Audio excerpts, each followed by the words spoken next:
tappa di oggi è Ardales, un piccolo gioiello immerso tra le colline andaluse, dove ci concediamo una passeggiata rilassante e una sosta tapas prima di rimetterci in moto verso il Caminito del Rei, un sentiero sospeso lungo le pareti di un canyon, famoso per la sua spettacolarità e un tempo considerato uno dei percorsi più pericolosi al mondo.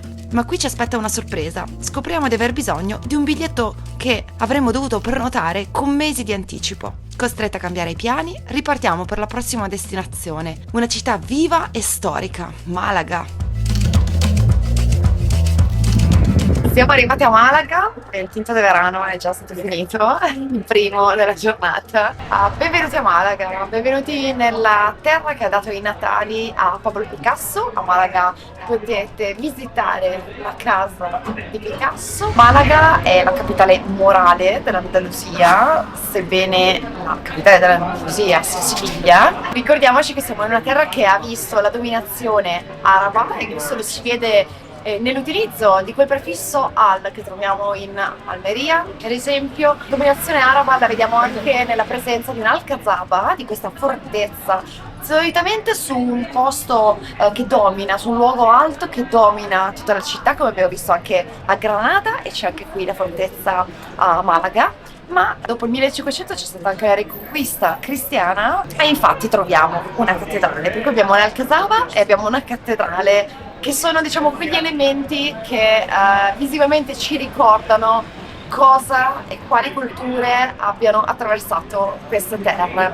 Ci siete mai chiesti perché in Italia il posto Malaga è così buono e perché si chiama proprio Malaga? Perché solo qui a Malaga viene coltivata un'uva passita che viene utilizzata qui per il vino passito e noi in Italia l'abbiamo presa, l'abbiamo messa del gelato e abbiamo creato questo gusto meraviglioso che è il gusto Malaga, che adesso avrei una gran voglia di mangiare.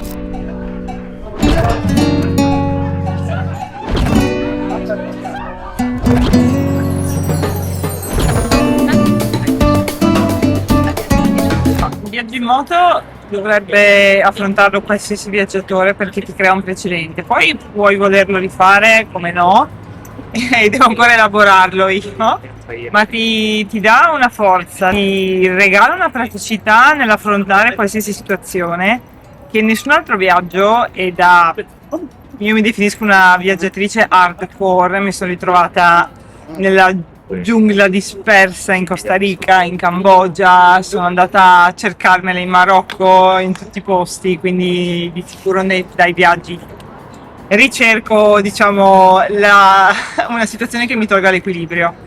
E il viaggio in moto puoi maledirlo, ma alla fine la risposta è sempre una: perché non l'ho fatto prima e non vorrei più vivere senza averlo fatto, anche perché come nessun altro viaggio non puoi tornare indietro. Stai affrontando una strada, succede qualcosa, devi andare avanti e hai una meta da raggiungere, hai un imprevisto, devi risolverlo e nessuno può farlo per te, perché la moto, come lo studio, solo tu puoi studiare, solo tu la puoi guidare la moto, e quindi di sicuro sarò eternamente grata alla mia amica maledetta che mi ha fatto fare questo viaggio. Non volevi? Non volevo, perché magari può essere che un viaggio così lungo e impegnativo in moto non farà più per me, magari invece una volta smaltito mi verrà la mancanza e le dirò quando partiamo, però mai più senza, ha creato davvero un precedente nella mia vita. Guidiamo attraverso le strade trafficate di Malaga, tra rumori, colori e quella vivacità tipica della città andalusa. Dopo una giornata intensa facciamo ritorno alla nostra accogliente base a Villafranco del Guadalhorce. Ma prima una tappa obbligata al mercato locale, cibo fresco, vino di qualità e qualche specialità del posto da gustare. La serata si conclude nel patio di casa con una cena tranquilla e un momento di relax perfetto per ricaricare l'energia.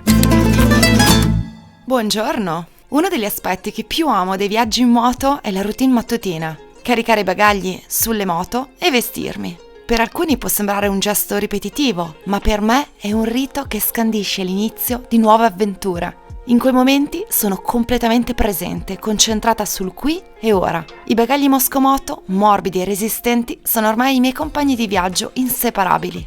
Anche una moto come la Yamaha XSR 700, pensata più per un uso cittadino, può diventare un mezzo perfetto per i viaggi se scegli l'essenziale e l'allestisci nel modo giusto. Ogni dettaglio conta quando si parte verso l'ignoto e ogni piccola preparazione diventa parte di una grande avventura.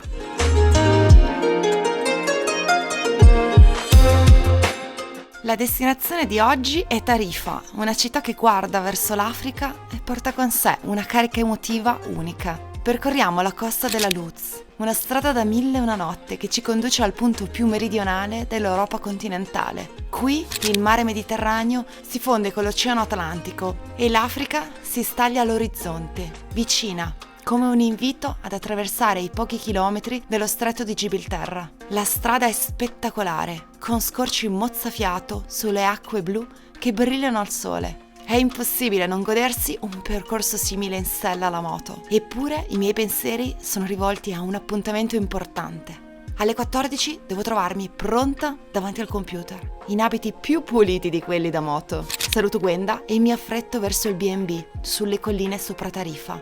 Ma le indicazioni sono confuse e mi ritrovo persa tra le strade sterrate. In questi momenti mi torna in mente una frase: siamo più veloci da sole, ma andiamo più lontano insieme.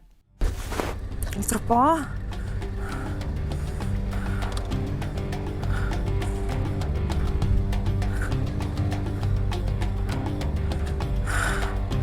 Altro pochito. Oddio. Scivola.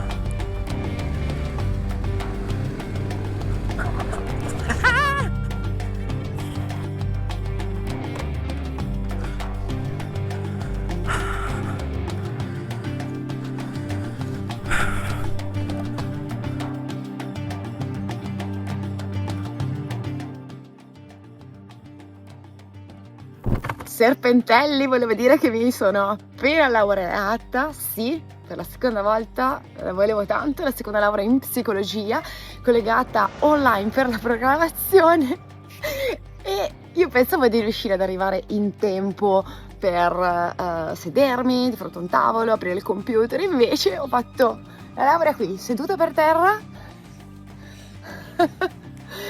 guardando lei, la tenerella. Ci siamo sdraiate circa mezz'ora fa e sono da sola perché Gwenda arriva più tardi. 110 su 110. Yeah! Immaginatevi la proclamazione di laurea così. Benvenuti a Tarifa. Fondata dai Greci, prima colonia romana, poi conquistata dagli Arabi e infine riconquistata dai cristiani. Tarifa è considerata la capitale del vento, anche se secondo me più avanti quella che vi mostrerò sarà la vera capitale del vento. Qui soffia il Levante e qui si incontra il Mar Mediterraneo con l'Oceano Atlantico. Vai. Cosa mentre mangiare? Tarifa è anche la capitale del surf. C'è anche tantissimo kitesurf, ho visto il windsurf, insomma. Adesso stiamo tapeando perché avevamo una fame bestiale, visto che sono le 5 passa. Abbiamo parcheggiato le moto comodamente in uno dei vari stalli dedicati alle moto che ci sono in città e siamo sull'oceano. Tarifa mi ha lasciato emozioni intense, la forza del vento, l'incontro dei mari, lo sguardo sull'Africa. È un luogo che racchiude l'essenza del viaggio, quel sentirsi sospesi tra mondi diversi. Consiglio a chiunque di venire qui almeno una volta nella vita. Seguitemi nei prossimi episodi per scoprire altre avventure, altre strade e altre emozioni.